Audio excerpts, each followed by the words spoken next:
Olá, povo de Deus! Bem-vindo ao canal Conhecendo o Cristianismo.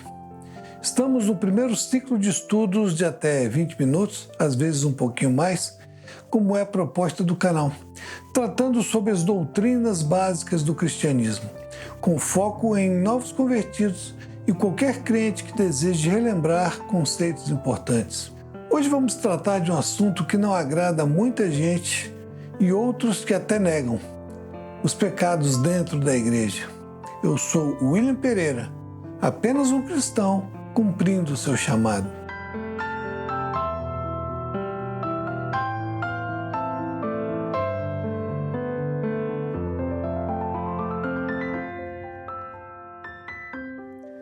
Cada igreja cristã que professa a fé no Senhor Jesus, Deus Filho e enviado por Deus Pai para selar a nossa redenção e salvação, quando fez por seu próprio sangue, é uma pequena parte do povo de Deus, do povo separado para propriedade exclusiva de Deus. Mas essa igreja é composta de homens e mulheres, seres humanos como eu e você, e mesmo tendo sido alcançados pela graça de Deus, ainda vivemos em um corpo corrupto e sujeito a todo tipo de corrupção, maldades e pecados. E vivemos, ou devemos viver, em um processo contínuo de santificação, sem a qual não veremos a Deus. E por conta dessa natureza humana caída, que ainda insiste em habitar no nosso corpo mortal, ainda que tenhamos passado a ser seres espirituais, continua nos levando a fazer coisas que não agradam a Deus e que são pecados que não deveriam existir ou coexistir em nossa vida. Somos salvos, mas ainda não estamos livres do pecado que habita em nós e que tenazmente nos assedia. Certamente, fomos chamados para ser santos, ou seja, separados para Deus e desafiados a viver uma vida que agrade plenamente ao Senhor e que esteja totalmente ancorada nos seus princípios divinos e nos valores celestiais do reino de Deus. E aqui temos uma verdade inquestionável: cada um é cada um. Cada um de nós tem as suas fraquezas que nos levam a pecar. E cada fraqueza tem a sua área específica e as suas podem ser totalmente diferentes das minhas. Algumas podem até ser iguais, outras podem ser bem diferentes. Assim, cada pessoa tem as suas fraquezas bem específicas. Para uns, pode ser o vício da bebida, o que leva a um descontrole de suas ações e desencadeiam outros tipos de pecados.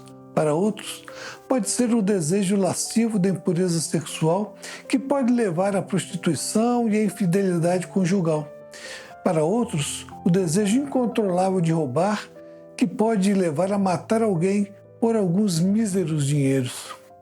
Outros amam uma maledicência, uma fofoca que prejudica a vida de alguém.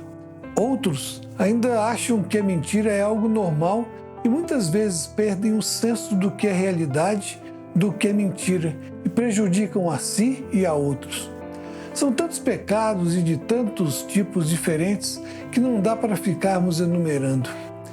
Mas você e Deus sabe quais são os seus pecados preferidos, se é que você ainda os tenha. Pecados preferidos são aqueles que você faz questão de deixá-los trancados no quarto escondido do seu coração. Aquele quarto que você não abre para que Jesus entre e faça uma limpeza. E assim, quando bate uma tristeza, uma ansiedade, ou um desespero, ou uma saudade, você vai lá, abre o quartinho escondido e pratica aquilo que você, no fundo, não desejava. Os pecados têm uma natureza própria que tem uma característica peculiar. Dependendo do tipo, ele pode afetar não apenas você, mas é muito mais comum que ele atinja outras pessoas, seja direta ou indiretamente, trazendo sofrimentos e consequências para outras pessoas, que por causa do endurecimento da mente, você nem se dá conta do sofrimento alheio que provocou. E pior, muitas vezes até se dá conta, mas não liga e não se importa com as pessoas que te amam e que sofrem por causa desses atos. Mas além desses pecados que às vezes praticamos em nossas vidas pessoais, e que a maioria das pessoas nem sabem, temos pecados que praticamos dentro da igreja, às vezes até involuntariamente, por não estar atento a coisas simples e que por vezes não nos afetam, mas levam outros irmãos na fé a pecarem quando estão procurando adoração a Deus. Começando pelo mais simples, você pode pecar de acordo com as suas vestimentas. E esse é um pecado que você pratica e que não te afeta diretamente, a não ser pela escolha indevida de uma roupa extremamente provocante ao sexo, mas afeta os outros. Esse é um pecado que tem um sabor mais feminino e afeta os irmãos masculinos por uma simples razão. A libido de um homem se ativa pelo olhar, pelos olhos, e a cobiça entra no coração, fazendo-o pecar. Que tal um exemplo? Há não muito tempo recebi um vídeo por um desses aplicativos de mensagem, onde alguém replicou um vídeo onde um homem filmou uma moça sentada na frente dele, que havia se levantado no momento do louvor. Essa moça vestia uma calça de lycra justíssima, que delineava muito bem as suas pernas e glúteos, mostrando que tinha um belo corpo. Para piorar, a calça de lycra preta era totalmente transparente e mostrava claramente que ela não usava calcinha. E na narrativa do vídeo, o homem falava mais ou menos o seguinte: a gente vem para a igreja para adorar a Deus e vem o diabo e se senta bem na minha frente para me fazer pecar. Certamente, uma roupa completamente inadequada para se buscar a presença de Deus. Podia ser até muito confortável e libertador vestir uma roupa daquela, mas que não era adequada nem para ir a uma academia ou andar na rua, e escolheu o pior lugar para usar e provocou uma pessoa ao pecado. Como servos do Senhor, precisamos dar uma checada no nosso guarda-roupa para jogar fora aquilo que compramos quando não éramos povo de Deus, ou se já éramos, erramos ao comprar, para que o nosso vestir não leve a escandalizar os mais fracos na fé. Eu mesmo fiquei escandalizado quando vi a mulher de um diácono vir à igreja com um vestido que, além de curtíssimo, era esvoaçante. As belas pernas que ela desejava mostrar e que o fez com veemência deveriam ser de visão exclusiva e prazer do seu marido, e não algo compartilhado dentro da igreja. E falando ainda sobre vestimenta, tenho visto uma coisa que muito me entristece. Vejo diversos irmãos entrando numa igreja onde vêm para se encontrar com o ser mais poderoso e santo da terra. Estão vestidos como se fossem para ir à praia ou a um clube. Vêm de bermuda, camiseta cavada, chinelo, mini saia, blusas apertadas para delinear o corpo esbelto, etc. Pode ser uma questão de opinião e eu sou muito careta. Alguns podem dizer que o que importa é o coração. Bacana. Mas então, por que não se vestem assim quando vão a um casamento, uma recepção cheia de gente importante, a uma festinha na escola do seu filho ou a um baile? Responde aí. Quando olhamos para as instruções dadas para a criação do tabernáculo e das roupas sacerdotais, vemos um Deus muito detalhista, que não aceitava qualquer tipo de roupa para que os sacerdotes que vinham até a sua presença. Entendo que esse assunto não se trata de comparar a nova aliança com a velha aliança, mas o simples fato de estar mínima e decentemente vestido na casa de Deus. Estamos nos esquecendo das palavras do rei Davi, um homem segundo o coração de Deus, como está escrito em 1 Crônicas 16, 29. Tributai ao Senhor a glória devida ao seu nome, trazei presentes e vinde perante ele, adorai ao Senhor, vestidos de trajes santos. Se vamos à casa do Senhor prestar-lhe culto para tributar ao Senhor a glória que lhe é devida e ouvir a sua mensagem para as nossas vidas, precisamos estar vestidos de trajes dignos de estar diante do Senhor. Mas temos outros pecados cometidos dentro da igreja, e não apenas pela congregação, mas sim pela liderança instituída, o que é algo que reputo ser muito grave. Vemos igrejas onde a fornicação entre jovens corre solta, onde líderes são pegos com a boca na botija de algum pecado e que tem até repercussão fora da igreja, onde mentiras são propaladas com verdades para atrair os incautos e gananciosos por bens materiais. Que liderança sabe, mas prefere fechar os olhos quando não incentiva. Vemos pessoas liderando o louvor ao Senhor, os mesmos que após os ensaios vão para motéis com as suas namoradas e namorados, quando não vão a prostíbulos. Mas no domingo, estão lá para conduzir o louvor da igreja. Vemos a exclusão disfarçada de pessoas que se atrevem a questionar decisões que claramente têm viés pessoais e não baseados na palavra, para beneficiar alguns, aparentados ou não das lideranças. Vemos pastores convocando a igreja para orar, para a escolha de líderes, para que o Espírito de Deus direcione a escolha.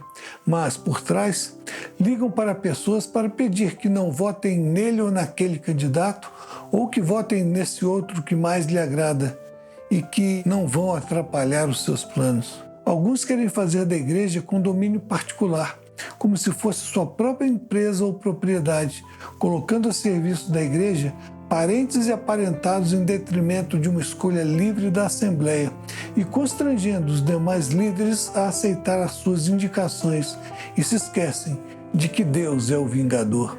Voltando à questão dos pecados na igreja e pelos frequentadores, vemos ainda irmãos que estão mais preocupados em viver o falso evangelho da prosperidade do que o evangelho da graça e da dor. São aqueles que, desafiados por falsas promessas, dão dinheiro que não têm, porque Deus vai lhe dar 10 vezes mais. Entregam casas, carros, porque Deus vai lhes dar outros bens muito melhores do que aqueles que lhes deram voluntariamente. E só enriquecem os falsos pastores que vivem para pregar que a prosperidade é fruto de fé ao darem tudo o que tinha, ou tudo o que tem, pois Deus lhe dará muito mais. Devem se basear na Epístola de Paulo aos Macedônios, capítulo 4, versículos 12 a 19. Piadinha sem graça. É claro que não existe essa epístola, mas deve existir na Bíblia desses hereges enganadores do povo. Mas não são culpados de tudo. A Bíblia nos diz que o povo perece porque não tem o conhecimento e o não entendimento mínimo da palavra, e isso leva muitos a buscarem bênçãos no dar para receber. E se esquecem de que o Filho de Deus não tinha onde reclinar a cabeça, andava a pé e até o burrinho na qual entrou na cidade era emprestado. Se conhecessem a palavra de Deus, não se deixariam ser enganados, mas a ganância fala mais alto. Esquecem-se de que a vida cristã não é um mar de rosas sem espinhos. Acreditam que ao aceitar a Cristo como seu Salvador, sua vida vai mudar num estalar de dedos e todos os seus problemas vão desaparecer como num passe de mágica. Não entendem que essa mudança oferecida por Cristo afeta as suas crenças e valores anteriores, te desafiando a alterar as suas escolhas que desagradam a Deus, e por via de consequência, sua vida começará a mudar e você começará a experimentar uma nova vida diferente do que a que você tinha. Deus não vai mudar a sua vida? Claro que vai. Mas primeiro você tem que fazer as suas mudanças, inspirado pela voz do Espírito Santo em sua vida, para então Deus agir em cada área da sua vida e restaurar você por completo. Se o seu coração não mudar ao ponto de promover as escolhas corretas e que agradam a Deus, é porque você teve apenas um sentimento emocional em relação a Deus e não uma conversão real. O que temos em muitas igrejas é uma quantidade enorme de gente que vai para os cultos, canta, ouve a palavra, mas isso não traz diferença na sua vida, pois suas atitudes não mudam. Nada muda em relação ao seu relacionamento com seu cônjuge, com seus filhos, com o seu trabalho, com os seus estudos, com as coisas que você escolhe para o seu lazer, com as opções de investimento e outras coisas. Cantam todos os domingos, Senhor, enche a minha vida, e saem do culto com um balão cheio, e voltam no domingo seguinte para cantar a mesma coisa domingo após domingo, pois o balão está murcho. Que espécie de cristão é esse? É o crente bexiga ou o balão de gás? vem se encher na igreja e durante a semana vai murchando, esvaziando, pois não vive a palavra de Deus. São adoradores de fachada. Seus louvores não passam do teto. O que Deus requer de nós é que sejamos adoradores em espírito e em verdade, conforme João 4:23. Não podemos ser adoradores que simplesmente vão à igreja, louvam, ouvem uma palavra para serem edificados, mas ao sairmos da casa de Deus e da sua presença, voltamos a viver as nossas vidas sem refletir o padrão de Deus. Se é assim que vivemos, não passamos de domingueiros. E se isso acontece na sua vida, ainda há tempo. Pouco eu sei, mas dá tempo para mudar. Não há outra forma de corrigir esses problemas se não atentarmos para a palavra de Deus, se não buscarmos de coração para entendermos o plano que Ele tem para cada um de nós. É leitura bíblica, meditação, oração e vida, experiência pessoal. Deus é santo e exige santidade de nós, senão não veremos a Deus. Não podemos nos esquecer que Deus olha o coração, esquadrinha a mente e sabe o verdadeiro eu de cada um. Nós até podemos nos enganar, mas não conseguiremos enganar a Deus e convencê-lo de que somos muito justos diante dele, conforme Salmos 26, versículo 2. Jó se achava muito justo diante de Deus e não aceitava o sofrimento que lhe foi imposto, até que ele entendeu quem era Deus e que ele não era nada diante do Criador. Longe de cada um de nós nos acharmos justos diante do Pai. Se fôssemos, Deus não teria enviado o seu Filho para nos redimir. Cabe a cada um dos que creem em Deus Pai, em Jesus Cristo, o Filho, e o Espírito Santo Consolador, abrir o quartinho escondido dentro do coração para que os pecados favoritos sejam excluídos do viver cotidiano da vida e passem a viver de modo totalmente digno do Evangelho. Você não vai pecar de novo? Pode ser que sim, em algum momento, mas será apenas um momento de queda e não um viver pecaminoso e constante como sempre foi, pois você continua na carne. Pode até não ser aquele pecado, e sim outro, não importa.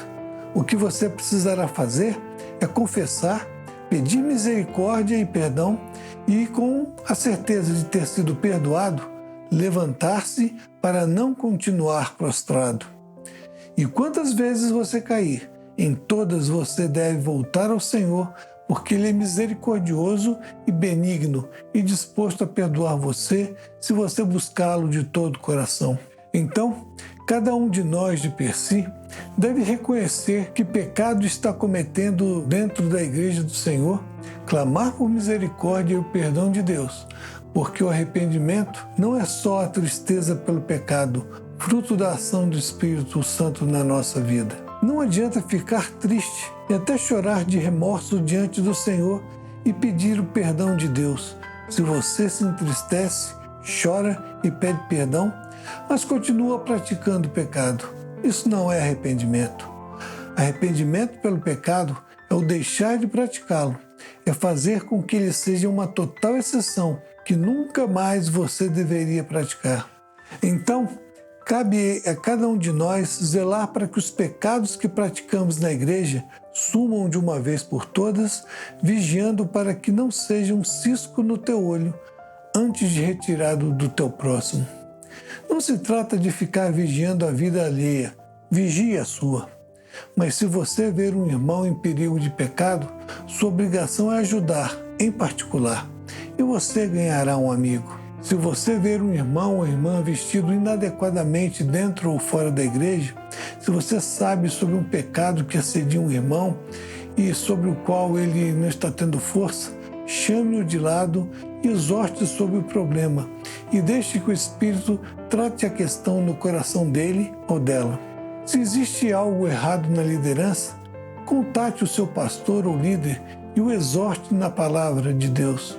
O Espírito de Deus é quem vai convencer e tratar quem quer que seja do erro. Deus abençoe a sua vida. No nosso e-book Cristianismo para o século XXI, que estará disponível na Amazon, há muito mais sobre esse e outros temas. São 500 páginas que ampliam os estudos que fazemos aqui e custará mais barato que um sanduíche que você consome em 10 minutos. Se puder, compre-o, pois edificará a sua vida. Se desejar, deixe o seu like, se inscreva no canal e compartilhe o vídeo à vontade com outras pessoas e até use-o para evangelizar. Deus abençoe a sua vida. Nos vemos no próximo vídeo com o tema Perdão. Um grande abraço.